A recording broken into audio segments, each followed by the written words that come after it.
Hilda, I made you co-host. Okay, wonderful. Okay. So JP, Yes, Chris. with that author's surname, I thought you'd put her at the top of the list. Well, we got a list, but we've not reviewed the list together yet. So Okay, yes, I know. I mean, I'm kidding.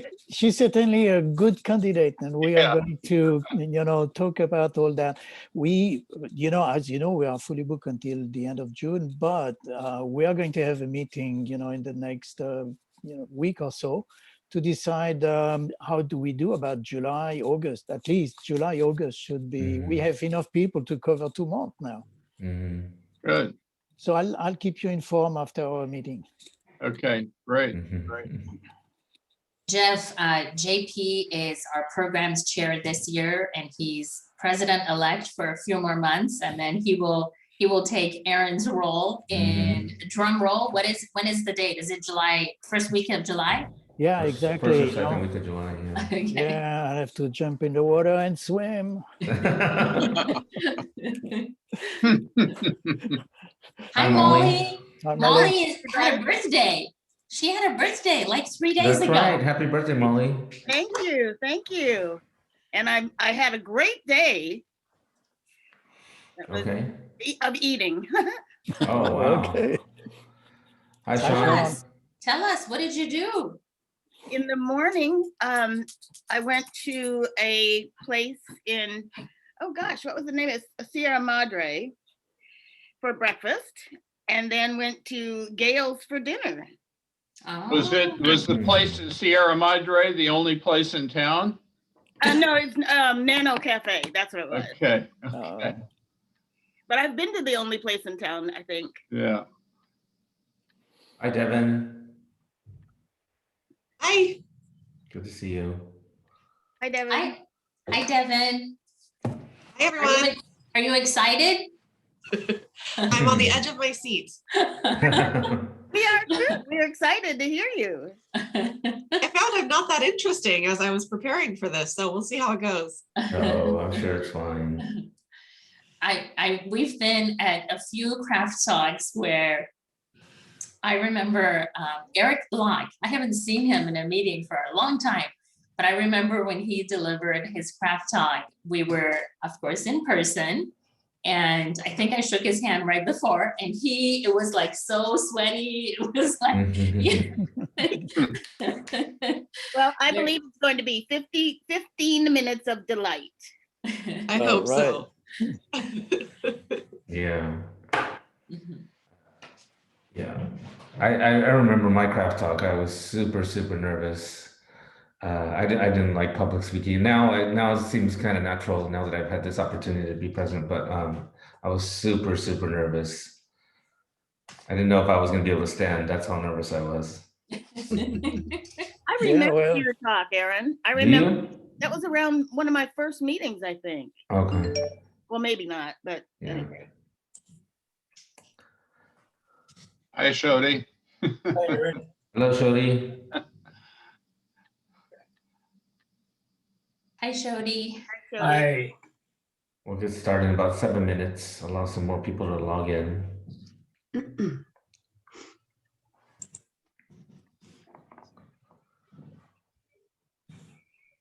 Because everyone got their vaccinations yet? Yeah. Partial. Yeah. Partial? Okay.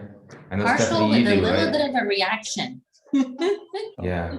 What did you have, Moderna or Pfizer? Or I had Moderna, and it's been 2 weeks, and yesterday I noticed that it's like reddish or pinkish, Oh, wow. like the size of a baseball on my arm. So I've been told to take some Benadryl, and I reached out to Claudia's husband, and he was like, "You should go to the urgent care." But yeah, but my doctor said, no, not a big deal. Just take some Benadryl, and now I got to take it. So anyway. Okay. if it's any consolation, like I've heard, and I don't know how medically correct this is, but that the reaction that you have after the first shot is usually the worst, and then the second shot, reaction is not as bad. Mm. I know, then for me that happened too, but it was just soreness and redness in my arm. Mm. It's just odd that it didn't show up until yesterday. It was like, what? Oh, That was wow. 2 weeks ago. So, Yeah. I actually heard it the other way around, Molly, but I had Pfizer and I didn't have any side effects from either one. It was great. Oh, Okay. good. everybody's different. Yeah, I think everybody's Yeah. different. That's it. Yeah. Hello, Isaac. Hello, Mike. Hi, Isaac. Hi, Mike. Hi, guys. How's everybody doing? Good. How are you? Good, good. Gilda, I'm- Sylvia had a similar reaction. Did you have the Moderna shot or the, Yeah. kind Was of it like like, a rough scaly patch on her arm? yeah, Mm. it's like, it's this big Yeah. and it's kind of pinkish. And I'm like, why is it showing up now? Was it like for her too? It wasn't showing up in the beginning? Right. Ah, okay. Maybe 2-3 days later, it started to Mm. show up that way. Mhm. Well, the Yeah, good news weird. is that this sign is basically telling you that your body is reacting well. So That's Yeah, right. it's Good news. positive, actually. It's just maybe uncomfortable, but it's good news. Mm. The shot's doing what it's supposed to. Hi, Mary. Okay. Hi, Erin. Hi, Hi, Mary. everybody. Hello. Are you excited, Mary? Oh, yes. So is Devon. We've never had a better day. How many hours have you been practicing? Well, I just finished 2 hours of my Chinese class, so I'm Yeah, Oh, wow. Okay. Wow. What we you all didn't know is she's delivering her craft talk in Chinese. yeah, I didn't know that Very good. either. And for those who actually do speak Chinese, they probably would not recognize it as Chinese. My first CEO, the guy that hired me here at Methodist Hospital, big tall guy, 6'2", Kansas, typical quote unquote American. And he went to the U.S. Army Language School up in Monterey when he served. And he learned Chinese, Mandarin Chinese. And he would get in front of audiences of our donors and friends of the hospital and start talking to them in Chinese and would just shock everybody. He said if they Wow. closed their eyes, he would sound like he was a native Mandarin speaker. Really? He retired. And Isaac, you've probably heard Dennis Lee speak in Chinese a few times. And he still takes Chinese language classes to this day. And he retired 5 or 6 years ago. He still studies. So Mary, the moral of the story is there's no end in sight. You're gonna have to Yeah. look it up. Right. The teacher's waiting for the beginning to start, I think. Hi, You know, Chris those who Datweller. can't do teach, and I have a terrible ear for hearing Devon. language, so I of course teach English, but Mm. Okay, we'll get started in a couple minutes. Hey, Fred, Fritzel, how are you? Good.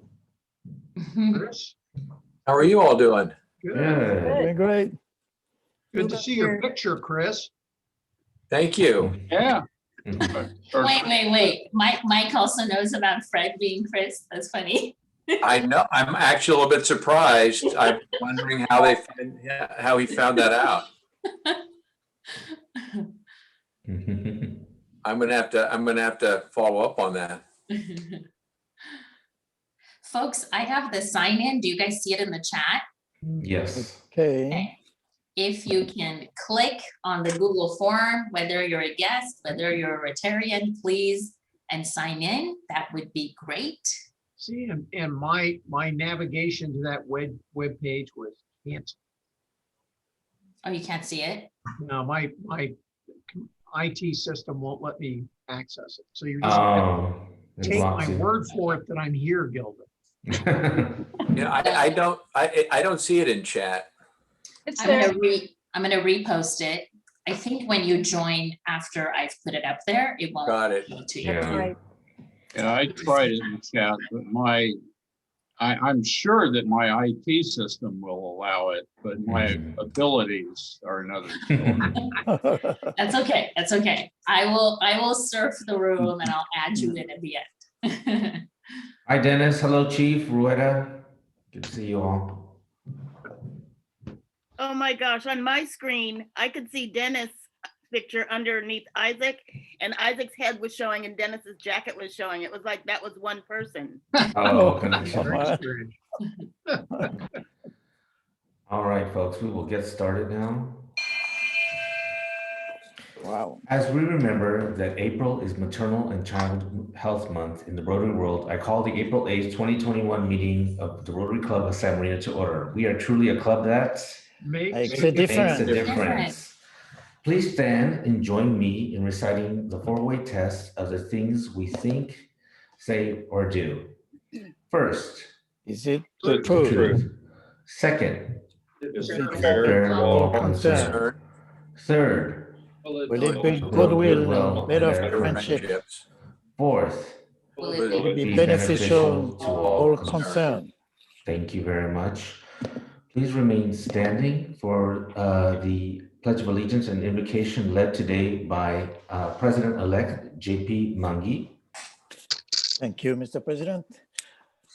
Okay, repeat after me. I pledge allegiance to the flag of the United States of America and to the republic for which it stands, one nation, under God, indivisible, with liberty and justice for all.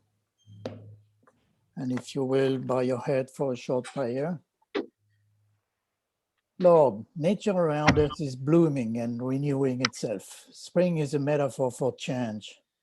Some changes we eagerly wait, and some we resist. Some changes we plan, and others arrive uninvited.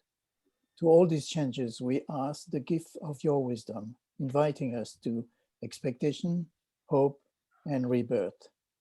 May the sunlight and the rain be reminders that you are at work renewing the earth as a God of renewal.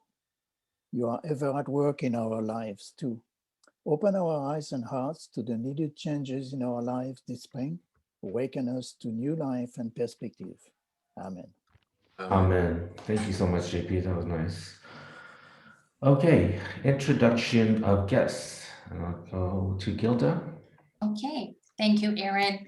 I want to welcome my guest who is going to be a speaker in a couple of weeks. Jeff Long and his wife, Kathy, will be with us on the 29th. They're going to be speaking about their nonprofit that they established in the last year. You'll hear more about it, but it's their journey with anorexia and their daughter who had anorexia. So Jeff, we welcome you. Nice to have you. And I think those are all the guests. If you have joined after the chat, I'll put it in the chat again to sign in. Just a great way for us to track who is here. I'll put it up again in the chat. Thank you. Thank you. Welcome, Jeff. Thank you so much for coming today. All right, time to pass the pandemic pig. If you can raise your envelopes and your contributions. I see you, JP. Thank you so much. And Dennis and Molly and Mary and Mike. Thank you very much for everyone for contributing. Gilda too. Thank you so much. Okay, birthdays and anniversaries. Let's see. On April 5th, Molly Woodford celebrated her birthday. So happy birthday to Molly. April 8th, Dr. Orlowski, Gene Orlowski is celebrating his birthday. And then April 11th is Stephanie Duncan. Member anniversaries, we have quite a few. April 3rd, Gene Broadhead celebrates 9 years as a Rotarian. April 5th, Devon Chung celebrates 5 years. April 6th, we have 3 on April 6th, and they all celebrate 4 years. Jonathan Duong, Joey Hung, and Myron Hung. So congratulations to all 3 of them. And then on April 9th, we have 2, and they both celebrate 6 years. That's Scott Kwong and Eugene Sun. Does that sound right? Eugene Sun? Seems like he'd be a little longer. I don't know. No, I think that's right. That's right? Okay. Yep. Okay. All right, great. Thank you so much. We're heading on to announcements, and Gilda, I'll start with you first. Okay. Any wine enthusiasts in the room? Raise your hand. Come on. Come on. Okay, not everybody's hands went up, but we're planning a wine night. Jeannie Shao, who's part of the membership committee with me, she also, besides being an immigration attorney, she is a One Hope wine representative. Any of you drank One Hope wine? Mhm. Yeah, okay, anyway, so she's gonna do a One Hope night wine event. It will be on Zoom, unfortunately, but please put this date on your calendar, May 6th. Aaron, do you remember the time? I don't, it's in the evening though. It is in the evening. Yes. So my understanding is this will be kind of like our May, Rotary on the Town. thank you, kind of like a Rotary on the Town, except virtual. And so details will be sent out shortly. We're working on a flyer. But I did this a few weeks ago for another organization, and man, it was so much fun. It was really a lot of fun. I learned about wine, and you know, you order the wine, you get it ahead of time, you know, you'll be told what to pair it with, and it will be a totally different event. It like really different. So seriously, it's fun on Zoom. I hope that all of you will come. It's a great way for us to celebrate the great year we've had with Aaron, and enjoy some wine and do a different format on Zoom. It'll be fun. So look for that flyer. We'll get that sent out and hope to see you there. Thank you. Great, thank you, Gilda. Can you remind of the date? What's the date that we need to May say? 6th. May 6th. Okay, thank you so much. Yep. All right, let's see. Let me give you a report on the egg hunt. Can you all see that? Can you see JP and Mary here? Oh, yeah. Yeah. Okay, yeah. So on Saturday, we were asked by the city to participate in the egg hunt. They anticipated 500 kids to come and do a drive-by pickup. And I did not believe that 500 kids would come. And it turns out more than 500 kids came. It was super successful, and a lot of kids came to the event. You can see we were stationed right in front of the San Marino High School. We had our little tent. We had some eggs filled with little toys. And then also Denise donated some mini Kind bars. We ran out of the eggs, and we started distributing the Kind bars towards the end, and we almost ran out of those too. So it was a lot of people. You can see the line was going all the way down Huntington Drive. It was nonstop. And this was in the morning with JP and Mary, and it continued like that into the afternoon. So and here's Ariana passing out some eggs to each car. As you can see, they just kind of lifted their basket and we put the egg in there. And then here's the afternoon crew: Ariana, Denise, Edwin made an appearance, and also Nicole. So I wanted to thank Nicole and Edwin and Denise and JP and Ariana and Mary and Gilda. Thank you so much for getting all that stuff out of the closet. It was a very successful event, and I hope the kids enjoyed it for sure. So thank you all. It was nice to get out and show our face. Right. Okay, last night we had there was a handful of us Rotarians, and we attended a meeting that was hosted by Aaron Weiss in regards to the San Marino Motor Classic. So it appears that the likelihood of the Motor Classic is happening. It appears that the likelihood is very strong. So now, although the event may be happening, given the current health situation and the lack of having a Motor Classic in 2020, there are still a lot of unknowns as far as if the event's going to be successful or not. So knowing that the success of our club in JP's year depends on the success of the Motor Classic, we would want this year's event to do good or better than previous years. So if it doesn't, then that kind of puts us all of our wonderful projects kind of puts it at risk, or we're not sure how much we would make from the Motor Classic. So having said that, we may be asked to do a little more. And when I say a little more, it doesn't mean more money.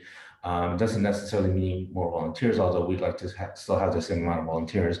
It may mean we may be asked to raise our efforts in asking for sponsorships or selling ads or selling booths. selling packets of VIP tickets or gala tickets or something like that. We may be asked to do a little more than normal, only because this is a different year, right?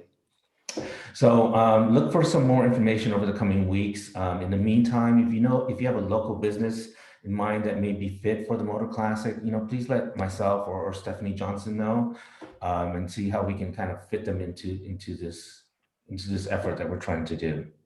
Okay. Any questions But on if I that? could, Aaron, if I could just say, just for those who don't know and can try to hold it on their calendar, we're looking at August 22nd, right? Right.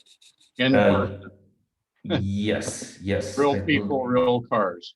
Yes, real people, real cars. So hopefully, if all goes well, it'll happen. So yeah. Thank you, Chris. All right. The next thing I want to share with you is we had a couple of features in the Tribune, and let me open that here. This is can you see these violinists playing here? Yes. Okay, this was the music contest featured in the Tribune. So thank you to Mitch and Bill, and of course thank you to Paul for doing that. And then also we had another feature on Mark Langill right here, front page. Oh, yeah. So that was on last week's paper. So we're getting quite a bit of publicity. Our little club is getting some publicity. Thank you, Bill and Mitch, of course. Okay, any other announcements? Okay, if not, we will move on to, I'll hand it over to Molly. Thank you, Aaron. Well, hello, everybody. I am excited today that we're having 2 craft talkers. And without further ado, I'll introduce our first one. So it's my pleasure to introduce Devon Corlew. And Devon grew up in the Bay Area, but she's lived in Southern California since college. She has been the executive director of the South Pasadena, San Marino, Pasadena, Sierra Madre YMCAs since June of 2020. She's enjoying getting to know and supporting these great communities. She's married with a beautiful 10-year-old daughter, and she also enjoys spending time with her families and doing activities outdoors. So Devon, we're looking forward to hearing you. Thank you. Thank you so much, Molly, and thank you, everyone. Let me see if I can share my screen here. Am I able to do that, Aaron? I have a little PowerPoint with some pictures that I wanted to include with my presentation. Try it now. Yeah. Perfect. See, how does that work? Perfect, thank you. Perfect, and let me see if I present it. Will that work? No, I'll just leave it like this, and hopefully the pictures aren't covered. Anyway, hello everyone. Good afternoon. It's my honor to share a little bit about myself with you today. Hopefully, I don't bore you. My sinuses are acting up a little bit, so hopefully my nose doesn't sound too stuffy. But I think we're good for now. So as Molly mentioned, I grew up in the Bay Area. I was an only child, as is my husband, and so we always joke that's why we like to play board games, because we finally have someone to play with. Growing up, my mom was a school secretary. My father was in construction, so pretty normal childhood. And then I came down to Southern California for college. So I got my bachelor's degree in business administration from Biola University. And then later on in my career, while I was working, I was able to get my master's degree in business administration through an online program through Cal State Bakersfield. But I'd say probably the most exciting part about me is my family. I have a wonderful husband and a wonderful daughter. My daughter is Lily Rose. She's 10 years old, and she is finishing up 5th grade, doing pretty well with online learning this year, all things considered. And my husband, his name is Blaine. He and I have been together for 16 years, married for 14. And a fun fact, he and I have spoken either in person or on the phone every single day since the day we met. So it's a little streak that we're trying to keep alive, even if we're on vacation or traveling, we're keeping in contact. So pre-COVID, one of the things that we love to do as a family is go to Disneyland. We're big Disney fans. We started going when my daughter was little, and we all just love it. If someone's having a bad day or you know, you just need to take a little break. We'll say, well, let's go to Disney this weekend. And it always seems to be a great place where we can all get together. So we're looking forward to getting back to that very soon. My daughter loves it so much that every year on her birthday, she would pick a different character to dress up as. So it would always be a fun thing that she would look forward to. Her grandma, her Nana would, you know, say which character you want to be this year. And then she'd go pick out all of her, you know, little accessories and goodies. So it's been fun to, even though she's 10 now, she's still holding on to that little girl mentality. So that's fun. And when we weren't able to go to Disneyland during COVID, my husband had this creative idea. He started planning these Disney days at home. So on the weekends, he would plan out a Disney themed menu. We would throw rides on YouTube on the TV. And it was just a really fun thing that, even though, especially in the beginning when we really couldn't get out and do much, it was really something that my daughter and eventually all of us really started to look forward to. So it was fun. One of my passions, or one of the things that I love, is musicals. I love Broadway. I love the theater. So again, pre-COVID, looking forward to getting back to a lot of these things afterwards. But pre-COVID, that was something we would do a lot together as a family, is go see different shows. Of course, I love Hamilton, and I love musicals so much. I actually have 2 Broadway or musical themed tattoos. So I have a quote from one of my favorite shows, and then I've got, of course, everyone's favorite, Mary Poppins. This past year, I've had some health challenges that have kept me from being as active as I like to be, but another kind of ended up being a family pastime for all of us is participating in different races. So you can see my daughter, when she was old enough, she actually even got in on the fun, and she'd participate in 5Ks with us. So that was just a fun thing for us to do as a family, just to get outdoors and stay active together. A couple of my favorite races that I've run, on the left, I did the Disney half marathon, of course, combining 2 of my favorite things, Disney and running. And then on the right, some of you may have heard of our Ketchum Downtown YMCA in downtown Los Angeles. Every year hosts a stair climb as a fundraiser. And so they climb the US Bank Tower, which is the tallest building west of the Mississippi. I think it's 75 floors. I definitely met my step goal that day, but that was quite an accomplishment. It was not easy, I will tell you. And during that race in particular, they have firefighters that will do it, and they will actually climb that building in their full gear. So when I started getting passed by firefighters in their full gear, it really made me realize I need to step up my game a little bit. But it was all great to get out there for a good cause. I'd say probably my my most accomplished race was my one and only full marathon that I completed. I did the Los Angeles Marathon in 2017. And it was, you know, I was never an athletic person growing up, never was super fit, or, you know, it wasn't that person, but just kind of learning to push myself through the years, it really taught me that, you know, we're capable of a lot more than we think sometimes. And if we just continue to put our minds to things, we can accomplish things that we never thought we could do. I never thought I would be able to complete a marathon. I still don't really consider myself a runner. It was maybe a slow jog at best, but I crossed that finish line and I got that medal. So then, just kind of bringing it full circle, I kind of wanted to talk more about my personal life, but, you know, the YMCA for me, it really has been such a passion. As Molly said, I've only been with the South Pasadena San Marino Y and the Pasadena Sierra Madre Y since last summer. So it's been a short period of time, and it's been a challenge, you know, building connections with community members when we have this virtual format.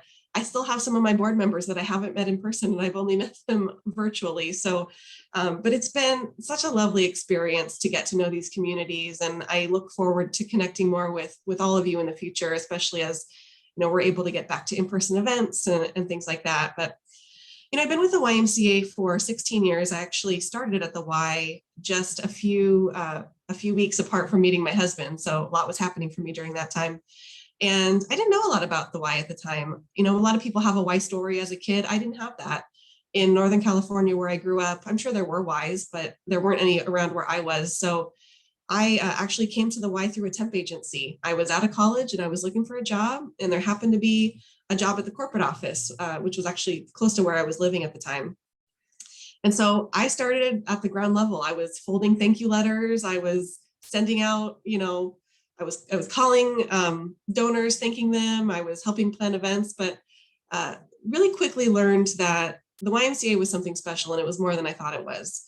Even early on, when I was in college and not really sure what I wanted to do with my career, I always knew that nonprofit work was something that I was really passionate about, and I wanted a career that made a difference. I always wanted to leave the world a little bit better than I found it, as lofty as that or silly as that may sound. I wanted my work to have purpose. And so, I quickly learned that the Y is a place where, yes, we have fitness facilities, and yes, we have these great programs, but really all of those are a means to an end. The Y really is here to impact people's lives and strengthen the community. And that for me was a cause that I could rally around. So, I just kind of kept working my way up and taking on different opportunities. So through the years, I've probably held almost every job that you could in the Y. I know in the Y, we're often short-staffed, and especially right now. So we often end up taking on, other duties than those that were originally assigned to us. But had the opportunity to work at several different branches up in the Antelope Valley, and then most recently at the Culver City Y, where I was the executive director there for 7 years.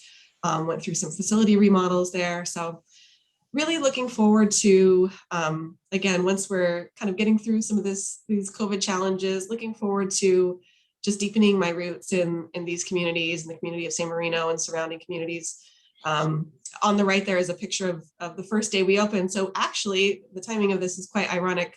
We finally, after a year, just opened the South Pasadena San Marino YMCA this past Monday.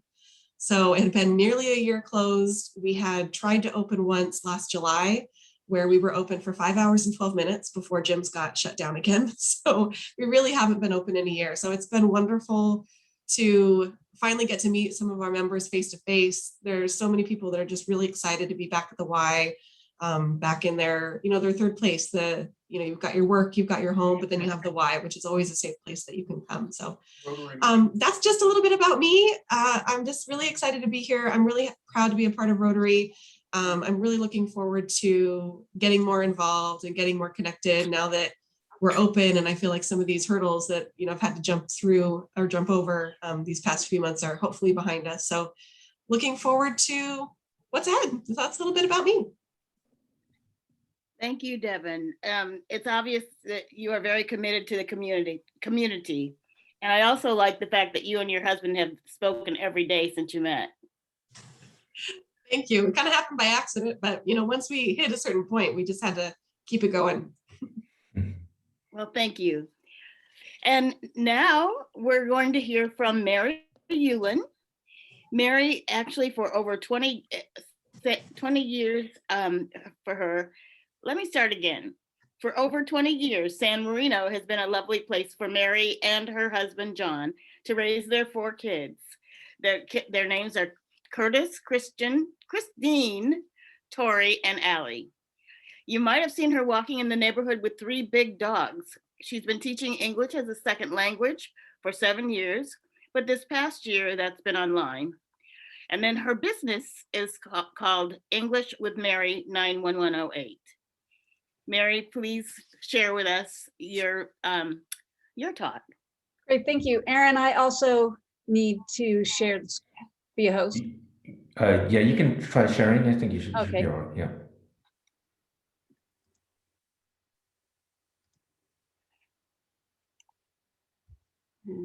Slideshow.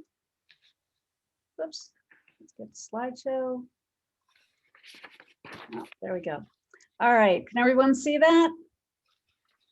All right, great. So my name's Mary Ulin, and here goes my craft talk. I happen to have this collage already made. I made it last year when I was at UCLA earning my certificate for teaching English to speakers of other languages. And if you zone out completely and all you see is this slide, you've got a pretty good summary of who I am.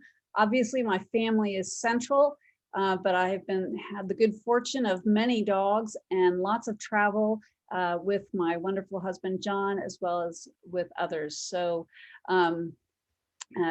that's, I thought, would be a good place to start. However, Molly had sent us a outline of what we should say, and had a little bit more history. My parents, my father was born in London and came of age with World War II. His father was actually an American and he joined the US Navy. They were testing the the overseas enlistees and looking for the smart kids. And that was certainly what my dad. He found himself on a ship headed to not a theater of war, but to Philadelphia. He went to Villanova and studied engineering there. And even more fortuitous was that my mom was at the sister college, Rosemont, and they went on a blind date. It was the one and only time they ever went bowling, but it seemed to be a worthwhile date. My mom was born in Brooklyn in an Irish Catholic neighborhood. And sadly, her father was actually a victim of he, as a young man, had been sick with the flu in the 1919 influenza epidemic. And that weakened his heart and he died prematurely. She was 8 years old when he died. It was 1934 in the depths of the Depression. My grandmother was a very resourceful woman and she was able to find a job, keep her house, and raise two young girls and educate them as well. So she was at Rosemont. That practical grandmother of mine said, Pat, you are a math major. My mom hated math. I'm not sure if that's why she dated my father, but it seemed to be a good team then and forever. So the two of them, it's post-war. My father uses the GI Bill, gets his doctorate at Harvard in mechanical engineering. And soon my mother, father, and with my brother and sister in tow are in Culver City. It was the burgeoning aerospace industry and also really the beginnings of modern Los Angeles. They rented a brand new house in Culver City, which was later demolished for the brand new 405 freeway. Eventually, here they are. They were in Brooklyn on my grandparents' house. My father was not a Catholic, and the priest would not marry them in the sanctuary and was, as my mom remembers it, downright rude about it. So 50 years later, my siblings and I gave my parents a proper wedding party. And this is my entire extended family at that celebration. But they eventually get to Palos Verdes from Culver City. And this is when I get to join the story. And PV is a lot like San Marino. It's just a little bit bigger and has a big ocean, and so cooler summers. And it was a great place to grow up. I went to school next to the sea, and I am a California beach girl for sure. I continued my seaside education at UCSB, and I studied religious studies and cultural anthropology. I'm going to blame my mom for that one. It's a very impractical degree, but I'm going to blame her because it's always your mother's fault. And also, for real, she went back to school and got a second degree in art history. I was 5 years old at the time, and art history books make for great picture books, and the stories that art tell exposed me to the cultures of the world. And I think that that was actually a formative moment. So I graduated from UCSB and promptly went to Europe for 5 months and also to the Middle East. It got cold in November, so I headed home and I needed a job. I started fundraising with a consulting firm. And if any of your children went to any of those schools listed here, and you have received a phone call asking you to give to the annual campaign, you can blame me because I set up the first one of those programs. Back then, the UCs were not doing the fundraising that they do today. So the company I was with, we were getting bigger and geographically spreading, and I ended up going to Spokane, did a project up there. The problem with consulting, you do the project and you move on.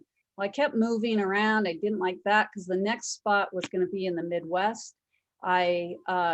That was too far from the ocean. So I shifted to a different kind of fundraising and became a stockbroker at Dean Witter, which definitely dates me. I stayed at Dean Witter until Curtis was born. And then that pretty much ended my paid professional career.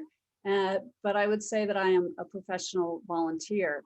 I met John back then, and we have over 30 years of a journey together, and we have traveled all over the world and had many fun times in the United States as well. John is an attorney at Troy Gould. His practice areas are intellectual property, trademark infringement, patent law. And he has worked very, very hard, but he has always made time for his family, and in particular for baseball, to watch the New York Yankees and to coach softball. After our kids grew too old to play, he actually was coaching up in Sierra Madre. I happened to be traveling in Morocco once, and in 2019, and John in Contro sends me a text and says, "Is your husband John Ulin?" And halfway around the world, that was a little bit of a worrisome text to get. Luckily, it was just asking if John Ulin was my husband, because his daughter and his wife were going to be on a softball team in Sierra Madre, and that was who the manager was. So yes, that was John. As our kids have gotten older, he has taken up marathon running, just like you, Devon. I have run 3 marathons. John, I think, is up now to 6, and he's got the Chicago Marathon ahead of him. He's also returned to the stage singing and playing guitar. The picture in the corner is my son Curtis on guitar, John singing at the Viper Room on the Sunset Strip in 2019 as well. So I met John. He was a teacher at the Harvard School, now Harvard Westlake, but he was applying to UCLA Law School, and we were married after his first year there. And Curtis was born by the time he graduated. Next stop was where was it? Cambridge, Massachusetts, and he was pursuing his degree, an LLM at Harvard, and that is where Christine was born. John's thesis was in voting rights, and that is still his pro bono work, which is very topical today. We moved back to California. We were on the west side, and that's where Tori was born. So we then bought a house in San Marino, our house now, and Allie was born. We figured we couldn't move anymore because every time we moved, we seemed to have another kid. So we have stayed put in the same house. It was a little crowded for a while. If you wait long enough, your kids grow up and leave, and then your house fits again. In the picture with the dog, the youngest dog running away there, she's now the oldest dog in the picture lower down. In our house, when you're 10, you get a dog. And so we have had now, I think, 8 dogs together. A silver lining of the pandemic was that I got to spend a lot of time with my adult children. Let me introduce them. Curtis there on the end, he is a professional musician and music producer in Hollywood. Next to him is Allie. She is a junior at Colby College in Maine, where she is pursuing government policy, particularly education. On the other side of me is Tori. She is about to graduate from Eckerd College in Florida, and I don't know what she's going to do, but knowing Tori, we will all wish we had thought of whatever it is she comes up with, and it will be exciting. And next to her is Christine. She is pursuing her master's degree at Columbia in speech language pathology. So we have been in San Marino since 1999. And my primary focus has been spending time with my family, but I have been a professional volunteer. When we moved here, I joined the Junior League, which taught me how to be a very good volunteer and how to organize. But I soon was involved at Valentine, where Curtis started as a 2nd grader. My first project was the pumpkin patch with Ann Kunitaki, but then came a very big project with Gilda Moshier, and that was the parent party Moonlight over Maui. I'm particularly proud of that event because Gilda and I were the first chairs to ever insist that the invitation be translated into Chinese. Vanessa Koo was the president of the PTA, but there wasn't as much participation. The demographics weren't matching up between the playground and the PTA itself. I wasn't thinking in social justice terms at that moment. I was actually thinking with my fundraiser hat on that we were leaving a lot of money on the table. And so we actively invited and recruited Chinese parents to come, and it was a great success. And I'm sure now that that is not a remarkable thing to be saying. Also that year, Yvonne Zaro and I, if you remember, 20 years ago, the schools underwent a huge remodeling and refurbishing construction project. And the playground had construction vehicles moving back and forth across. And Yvonne and I said, well, we're not going to just put it back how it was, right? So we surveyed the students. We had to say no to the pool idea. We had to say no to the zip line that was going to go from the lunch area tables all the way across the playground down to the Little League fields.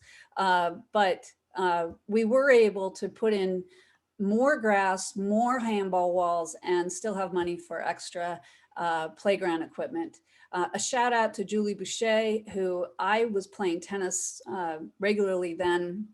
I would literally come off the courts in San Marino, bounce into her office, still sweaty, to interrupt her day, to do something to do with that playground. And she never threw me out. And I hope she's enjoying a wonderful retirement now.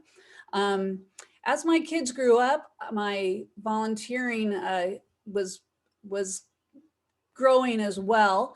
And playing tennis, Jean Diaz said, why don't you join the Schools Foundation? So I did, and served there for 6 years, worked on revamping the endowment with Nam Jack and Larry Ewell, two great minds. And we were doing that because we were worried about the troughs, the biorhythm of the state budget. And we thought if we can really build up this endowment, we'll have a less trouble when it's lean years. We didn't know that 2008 was going to hit right in the middle of our doing this. So we really got a good lesson in that it was a good idea. But we had to focus our attention. It was Susan McDonnell and Bob Mauser and me, many sleepless nights, trying to come up with as much money as we could. Now, we were asking parents who had just given more than $1 million in the fall, and it was February, and we needed to go back to the trough. We ended up in 10 weeks raising $800,000, a huge partnership with the Chinese Club of San Marino, phone banks and postcards, and so much stuff went into that, but we saved 19 teaching positions. So something I'm extremely proud of. Also, so then I was exhausted. Lorraine Chang said, oh, here's an easy job. Why don't you join Partnership for Awareness? Again, I was seeing a demographic disconnect. Krishna Rao and I said, we can't let this go. Let's translate the flyers. Let's borrow the headsets from the high school. And we found parents who would help us with simultaneous translation of our events. And we were able to shift the demographics. It wasn't that necessarily the headsets were needed. It was the invitation and welcoming that was so important to changing that. Continuing with my volunteering, Marianne Sadusky suggested that I join the San Gabriel Valley Literacy Council. It's misnamed. We don't teach reading, we teach English and citizenship. And I've been teaching for 7 years. And this summer I will become president of that group. And it will be interesting as we transition back from offline, where we lost a lot of teachers. We've got to build our teachers up. Anyone want to do it, let me know. And we also need to find our physical spaces again as well. Sally DeWitt asked me if I would be in Planned Parenthood Advocates, which is about 5 years old, but supports the almost 90-year-old clinics of Planned Parenthood in Pasadena. And we're the political action side of that. And I think that covers all the volunteering. I did a brief stint with Safe Routes to School, which is how I met John and Contro. And now here we are. The kids have gone back to their lives. We have been vaccinated, but we're still wearing masks. It's John and me in our house, so we fit just fine. There's 3 noisy dogs, and I have a new business, English with Mary 91108. And I hope that you enjoyed my presentation. Thanks. And I will stop the share. There we go. Thank you, Mary. That was very informative. And I also need to ask you if I can get your husband and son's autograph. If you want, I can share the YouTube link to that performance. Okay. Thank you. Did you say it, but what happened to the 4th dog? There was only 3 dogs at the end. Oh, yeah. The youngest dog in the picture of 4 dogs is now the oldest dog in the picture of 3. The big dog is a Bernese mountain dog. She is 2, so she just stopped growing. And then Maisie is a cream golden, and she's 3. So our house is still messy, even without kids. Molly, would you like me to take over Q&A? Okay. All right. Does anyone have any questions for either Devon or Mary? Please raise your hand. Chris Norgard, you're on mute.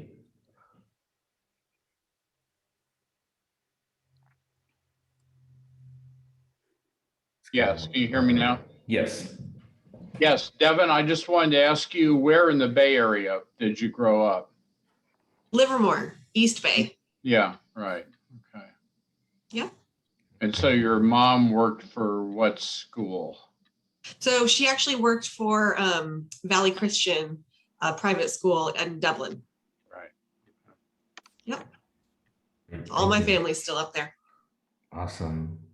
Maurice? Hi, everyone. Thanks, you guys. That was a great presentation. Mary, so good to see you.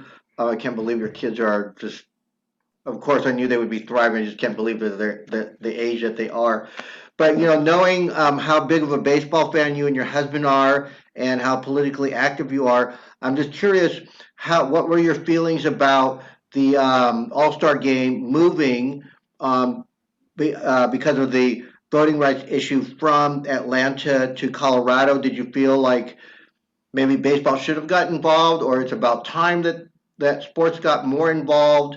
And I know John did a lot of work out there, so if you wouldn't mind, just what are your thoughts and support and all that good stuff? Maurice, you're not throwing any softball pitches, are you? No, I mean, and John's purely hardball. I'm softball. John's hardball. Okay. Well, Maurice, that's a pretty hardball question, I think. But I'll go with it. I obviously am a big supporter of access to the polls, and I am a proud Democrat, so I'm going to just say it right out there that I'm in the Republican Party. I'm not quite sure why they're sinking the ship here, but fair voting is fair voting, and it is the democracy is what makes us work. So I hope that the Republicans will right their own ship. And I truly do believe that we need at least 2 strong parties and that present their ideas, and that it is the fair debate and a fair vote that is what determines our leadership. And so, limiting access to voting to me just is un-American. And moving it to Colorado, frankly, I think it should have gone to Los Angeles, because I think weren't we supposed to have it, and then Right. it was canceled. So, and we are the World Championship Dodgers. So. Thank you. Thank you, Maurice. Thanks, All Mary. right. Do we have any other questions? for either Mary or Devon. I have a question for Yes. Devon. Devon, I grew up here locally, and I went to Camp Bluff Lake through the South Pasadena San Maria YMCA. I learned how to surf. I took surfing classes in the pool there, and then they took us down to Seal Beach to learn how to surf. So I have a kind of deer fawn spot, fawn spot for the Y.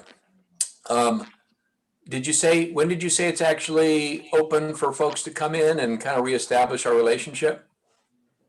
We opened as of Monday. So we are open. We're open with limited hours just to start because we know it's going to take a while for us to build back to our membership base like we had before.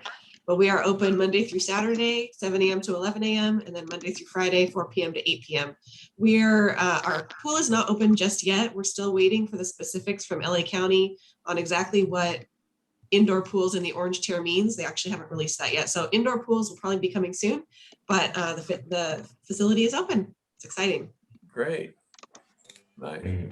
All right. Thank you, And Frank. just kind of piggybacking on your camp, your comment about camp, we're hopeful that we will be able to offer some sort of sleepaway camp this year. If anyone's thinking about that for the little ones, we had to completely cancel it last year, but it looks like we're going to be able to offer some sort of modified course camp this summer. So stay tuned for that.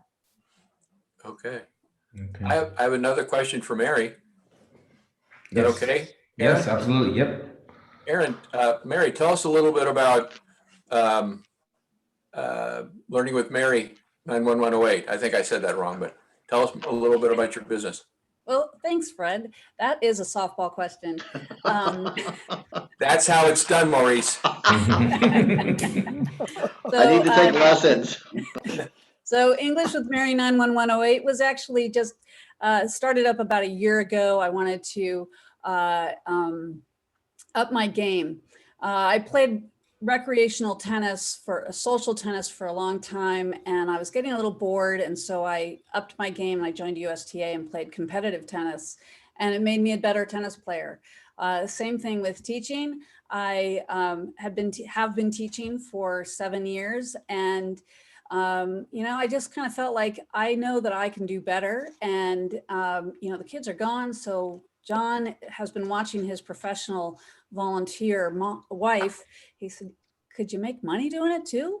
So why not rise to the challenge? And so I teach, right now it's online, and like the Y, hopefully the rest of the world is gonna be getting back to in person. And so I do have paid students now, and I still teach my volunteer class. There's no conflict there. The volunteer classes are up in Northwest Pasadena. It's a completely different group. So I am targeting towards San Marino and the San Gabriel Valley. There are so many people I know who are my friends who are Chinese and would like to improve their English language skills. Maybe they want to go to school. One of my students would like to apply for a master's program. And so we have an emphasis on some writing as well as speaking. And so it's whatever the person wants to do and wherever they are in their journey. To throw back to Maurice and being an American, I love how the United States is a multicultural land, but I do think that in order for immigrants to get ahead, being able to speak English is so important. And so I'm able to serve that part of the community. And so that is my business. It's online, and I have a website, EnglishWithMary91108.com. And you can call me, or I can answer other questions about it. Thanks, Fred.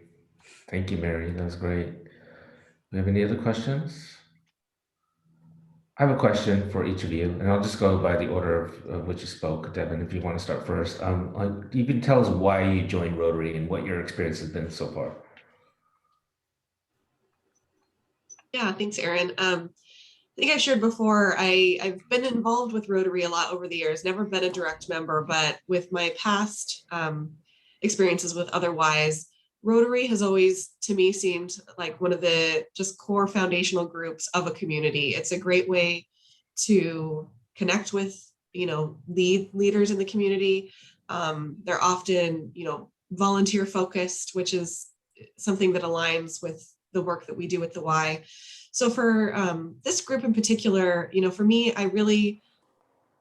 it's important for me stepping into a community for the first time to show that I'm committed and that, yes, I may be new to South Pasadena and San Marino, but I care about it just as much as everyone else. And while I want the Y to thrive and do well, I also want to give back on behalf of the Y and on behalf of myself. So it's kind of a two-pronged. I feel like it shows that, I'm committed, but it's also a great way to support the community and to get to know other leaders in the community. Thank you. Thank you. I was first introduced to the Y, or to, not to the Y, to Rotary in San Marino because I was collecting money. I would go for Schools Foundation, and the Rotary members were always so generous. And so that was my first introduction. But you saw on my first slide some pictures of me traveling. And when I went to Europe after college, I was 22, and I met one of my best friends on a ferry boat in Greece. My friend Kathleen Steele in Seattle. I visited her Rotary meeting last week or the week before, and she was always in Rotary. And she would tell me all the great things she was doing. And a few years ago, I got to go to Nepal with her as part of a Rotary project that Seattle is doing. And we traveled there, and in the mornings, we would go to these projects. And then in the afternoon, we would get to tour around in Kathmandu and stuff. And it was 5 days of just amazement at what was being done and how these kids were getting help. And that kind of pushed me a little bit further, having heard all of her stuff for decades, to say, maybe I have time to teach professionally. Maybe I have time to continue my volunteering and join the Rotary as well. So here I am now on the other side of the table, hopefully get to hand out the checks.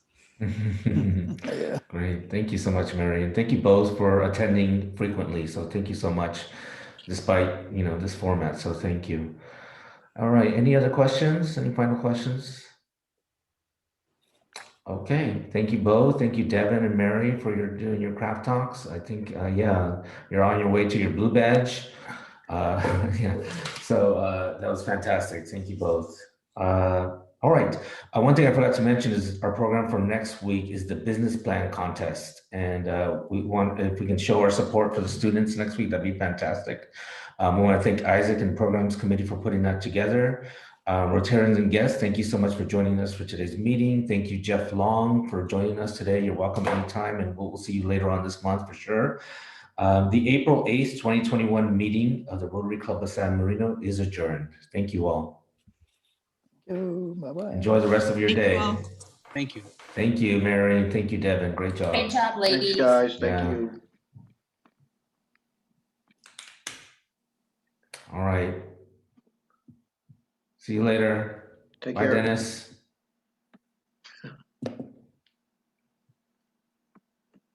Oh, okay. All right, Maurice. All right, take it easy. Take care.